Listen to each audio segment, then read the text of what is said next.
This week, the market reacts to the new standard meta and more. Find out all the details in this latest episode of the Magic the Gathering Market Watch. This video is sponsored by Flipside Gaming. Check out flipsidegaming.com for all your gaming needs. Right now, you can order Tarkir Dragonstorm, pre-order Magic the Gathering Final Fantasy, or find a vast number of other great items on their website. Remember, shipping is free in the US if your order is over $100 or consists only of singles. Just look in the description or comment section below for direct links to their site. Hey there, this is John from Heroes and Legends, and welcome to another edition of the Magic the Gathering Market Watch. The market has calmed down a lot over the last couple weeks, but the new standard meta, as well as some other factors, are still driving card prices up. Today we'll be looking at the top 10 cards trending down and the top 10 cards trending up. As always, our lists are based on two pieces of criteria: the percentage change in the value of the cards, as well as the change in the number of sales from week to week. We'll quickly look at the cold cards and spend a little more time on the cards moving up in price. Quickly before we get started though, just a couple things. I do want to say thank you to two viewers who gave super thanks tips last week: RedbeardGL1985 and Todd Branch. Thank you both for your support on here. Those generous tips do go a very long way. I truly could not do this without viewers like yourself, so thank you both again. And I also want to say thank you to one of our silver patrons, that is Summer Tardy. Summer, thank you for your support as well. I certainly appreciate your help, as well as all the patrons and channel members. It really does go a long way, so thank you again, Summer. And now, without any further ado, let's get into it. We'll begin with the top 10 coldest cards of the week. Many of the cards that were heating up over the last few weeks are stabilizing down this week as they try to find their proper price point. Let's get started with number 10, Blood Crusher of Khorne, down $1 to $2. It's a 33% decrease. This is from the Warhammer 40k Commander deck, the Ruinous Powers. Number 9, Beator Ancestr's Voice, down $1.05 to $4.45. That's a 19% decrease. This is the foil copy from the Tarkir Dragonstorm Abzan Armor Commander deck. This was number 9 on the hot list last week. Now it arrives on the cold list, the number 8, Zurgo and Ojutai, down $1.42 to $2.99. That's a 32% decrease. Number 7, Kethis, the Hidden Hand, down $1.58 to $11.85. That's a 12% decrease. Number 6, Lost Monarch of Ifnir, down $1.59 to $8.45. That's a 16% decrease. This is from the Ether Drift Eternal Might Commander deck. Number 5, Cyber Drive Awakener, down $2.51 to $16.78. That's a 13% decrease. This is from the Kamigawa Neon Dynasty Buckle Up Commander deck. This one was number 2 on the hot list last week. Now it arrives on the cold list, the number 4, Helm of the Ghast Lord, down $2.60 to $6.32. That's a 29% decrease. This common spiked aggressively because many felt that it would play well with the front-facing commander previewed from the Final Fantasy Scions and Spellcraft Commander deck, Y'shtola Knights Blessed. And as you know, cards from that set can be hard to find in high grade due to the recession in the game that occurred during that time. However, this is a common, and there are a lot of these things hiding in bulk boxes. As soon as it spiked, the number of copies for sale quickly jumped, leading to some retraction. Number 3, Ketramos the New Dawn, down $3.41 to $14.99. That's a 19% decrease. Number 2, Tyrant Guard, down $7.03 to $6.66. That's a 51% decrease. This is from the Warhammer 40k Tyrannid Swarm Commander deck. It was the target of a buyout a few weeks ago, but after it spiked aggressively, copies were sold back to the market and the value continues to drop. And coming in at number 1 is Parallax Tide. This is down $10.71 this week to $23.27 for a 32% decrease. Alright, time for the main event, the top 10 hottest cards of the week.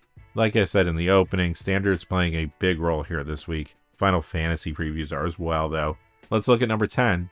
Shannon Sleeper Scourge, up $1.38 to $4. That's a 53% increase. This is the foil copy from the Dominaria United Legends Legacy Commander deck. It's a fairly popular commander, appearing in the 99 builds like Jodah the Unifier and Dihada Binder of Wills, for example. This week though, Shannon is jumping due to a Final Fantasy Through the Ages preview card.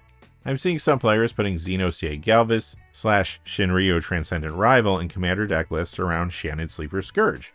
Running a lot of legendary creatures with Menace, and including Xenos, could give you an opportunity to take out one opponent when the Shinryu side is up, leading to a game win.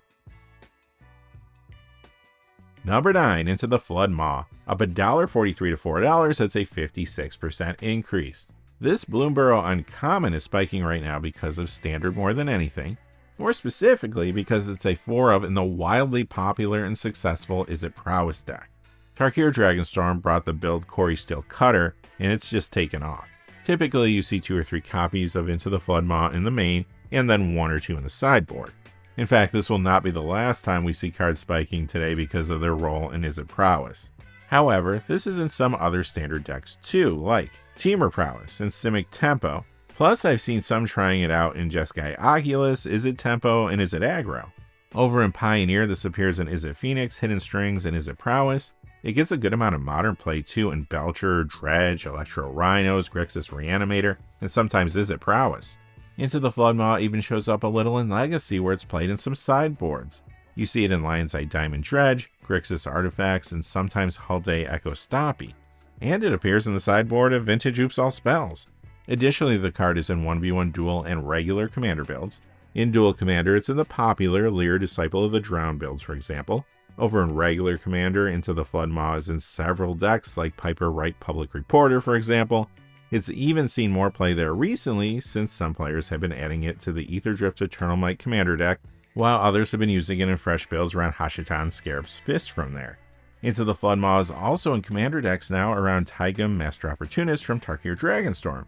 Ultimately, the card is seeing a ton of play, but Standard Is It Prowess is really what's moving the needle here the most. Number 8 is K9 Mark 1, up $1.49 to $4.98. That's a 43% increase. This is from the Doctor Who Blast from the Past commander deck, and the card was a little dry online this week. It gets some commander play in a few different decks like Jodah the Unifier. However, K9 Mark 1 recently did see a boost in play there in decks around Mendicant Core Guidelight from Aetherdrift. Number 7, Dog Meat Everloyal, up $1.59 to $2.59. That's a 159% increase if you're doing the math at home. This is the foil copy from the Fallout Scrappy Survivors commander deck. It's a fairly popular commander and in the 99 of a few builds like Preston Garvey Minuteman from its precon, for example. Now, however, Dog Meat Everloyal is moving up because of a Final Fantasy commander preview card. That card is Cloud X Soldier, the front-facing commander of the Limit Break commander deck. It just so happens that Dogmeat and Cloud share color identity, and both care about equipment, so I would expect to see them played together in commander builds once Final Fantasy products are released in June. Coming in at number 6 is Shiko Paragon of the Way, up $2.10 to $8. That's a 36% increase. This is a new card being played in a few formats. Right out of the gate, it started seeing standard play in the popular Jeskai Control deck. It's a 4 of there, and in the 4-color variation as well. As a matter of fact, Jeskai Control was the winning deck this week at the Regional Championship in Minneapolis. Those builds have a bunch of cards from Tarkir Dragonstorm. Besides Shiko, they run Dispelling Exhale, Meringue River Regent, Jeskai Revelation, and Rediscover the Way. You also see this card in standard 4-color Omniscience, but Jeskai Control is the true key driver for this price spike. Shiko is showing up in a few other places too. Additionally, this is in Pioneer Jeskai Control, and it's used as a commander in both 1v1 duel and regular commander. It's in the 99 of several builds too. In dual commander, it's been appearing in Aragorn King of Gondor and Satya Aetherflux Genius decks. In regular commander, it has been used in builds around Tiamat, the Ur-Dragon, and Omnith Locus of All. Plus, many players are getting Shiko Paragon of the Way to upgrade the new Jeskai Striker deck, while others are putting in fresh builds around the front-facing commander from there, Shiko and Narset Unified.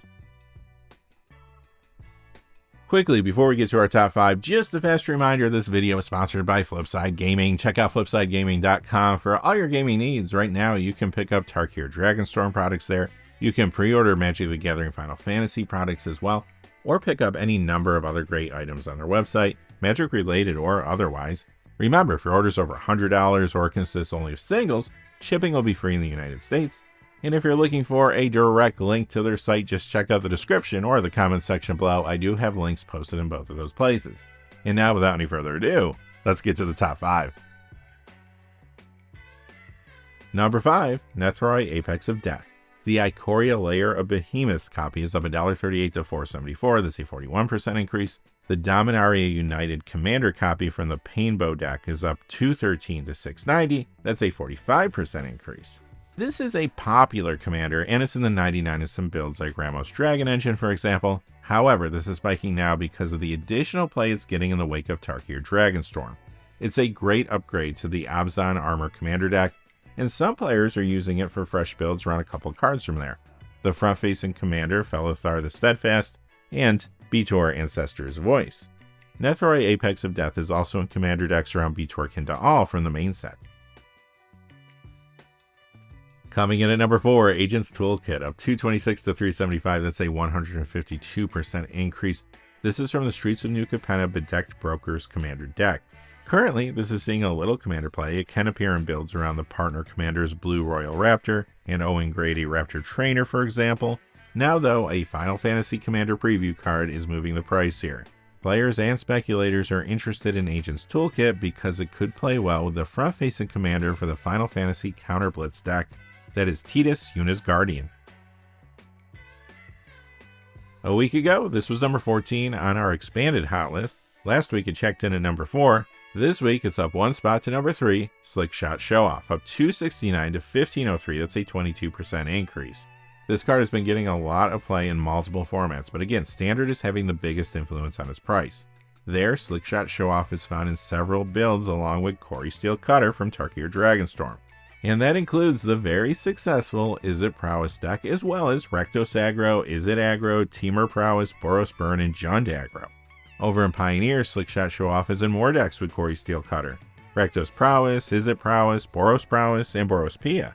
It's happening in Modern too. They're together in Izzet Prowess, Temur Prowess, and Gruul Prowess. Meanwhile, in 1v1 Dual Commander, this is in a few builds, including Lelia the Blade Reforged, as well as Goru, and Satoru. I'm even seeing this appearing in new decks around Narset Jeskai Waymaster from Tarkir Dragonstorm. Overall though, it's Cori-Steel Cutter and especially their role together in Standard Izzet Prowess that has been pushing Slick Shot Show Off's price. Number 2, Thundering Falls, of $3.05 to $16.80. That's a 22% increase. We know Surveil lands are great, and now that Tarkir Dragonstorm has been pushing blue and red in multiple formats, this card is hot. This is in the very successful Standard Jeskai Control deck that I mentioned earlier, and now I'm starting to see some players work this into the mana base of Izzet Prowess as well. Those two decks are the biggest builds in Standard right now, hence the price increase. Additionally, this is in Standard 4-color Control, Izzet Tempo, and Temur Prowess. Over in Pioneer, this is in Jeskai Control. You see it in mana bases all over Modern as well. There you find it in the popular Modern Izzet Prowess deck, as well as Domain Zoo, Jeskai Ascendancy Combo, Jeskai Prowess, Jeskai Control, Temur Prowess, Izzet Phoenix, Izzet Murktide, and sometimes Omnith builds. Plus, Thundering Falls is in Legacy Sneak and Show, and in Vintage it's in Underworld Breach and sometimes Loris Breach. Meanwhile, in 1v1 Dual Commander, you see this in Aragorn King of Gondor decks. Plus, it's been getting additional play there now in a couple builds around cards from Tarkir Dragonstorm, Narset Jeskai Waymaster, and Eshki Dragonclaw. But wait, there's more. Thundering Falls is in several regular commander builds too, including Kaikar Wind's Fury, and many players have been snagging the card to upgrade both the Tarkir Dragonstorm Temur Roar and Jeskai Striker commander decks, while others are putting in fresh builds around Ureni of the Unwritten and the front-facing commander Eshki Temur's Roar from Temur Roar, and around the front-facing commander from Jeskai Striker, Shiko and Narset Unified. Thundering Falls is in decks around a card from the main set too, Shiko Paragon of the Way. The extreme amount of play the card has been seeing, combined with the sudden surge of interest in Standard Jeskai Control, led to the spike you see here. A week ago, this was number 30 on our expanded hot list. Last week it was number 6. This week it jumps 4 more spots, and it makes it to number 1, River Pyre Verge, up $3.37 to $14.25. That's a 31% increase. This Standard format is the biggest reason this card is jumping. There are 4 copies of it in the mana base of a deck we've been talking about throughout the video, Izzet Prowess starring Cori-Steel Cutter. Jeskai Control, though, is the other deck that's been driving prices this week, and guess what? There's 3 copies of River Pyre Verge in that deck. Additionally, the card is in other Standard builds too, like 4-color Control, Izzet Tempo, Izzet Aggro, Temur Prowess, and Izzet Control. Over in Pioneer, this is found in Indomitable Creativity builds, Izzet Prowess, Jeskai Control, and Izzet Drake. It's even a one-of in Modern Temur Control. Meanwhile, in 1v1 Dual Commander, this is found in several builds, like the very popular Aragorn King of Gondor decks, and builds around the partner commanders Rograk, Son of Roga, and Silas Wren Seeker Adept. It's even getting some additional play now in decks around Shiko Paragon of the Way, as well as Narset Jeskai Waymaster and Eshki Dragonclaw. Plus, River Pyre Verge is all over regular Commander, where it appears in Gyerson Starn Kellermorph and much more. It recently saw a boost in play there in decks around Captain Howler Sea Scourge, but River Pyre Verge is seeing even more play now thanks to Tarkir Dragonstorm. Some players are using it to upgrade the mana base for Temur Roar, while others are putting in a fresh builds around Eshki Temur's Roar from there. Alright, that's going to do it for this episode of the Magic the Gathering Market Watch. This week we're getting some Final Fantasy previews. In fact, by the time you watch this video, some of them should already be out there. I'm sure we're going to have plenty to talk about next week. Also later this week, we're going to be doing a special edition of the Magic the Gathering Market Watch, looking at all the cards from Shadowmoor that have never been reprinted. Yep, it's another whole video that's basically a one per video. We've done Lorwyn, we've done Morningtide, and in the future we'll come back and do Eventide. Until next time though, hey, thanks for watching, and if you enjoyed the video, please give us a like and subscribe, and have a great day. Hey, thanks for watching. This video is made possible through the generous support of viewers like you on Patreon. Check out the description below for links to our Patreon page, as well as our Amazon affiliate store, where a small percentage of all sales will also help support the channel. Finally, if you haven't had a chance yet to subscribe, hit that subscribe button so you don't miss any of the new videos on Heroes and Legends. Talk to you again soon, and have a great day.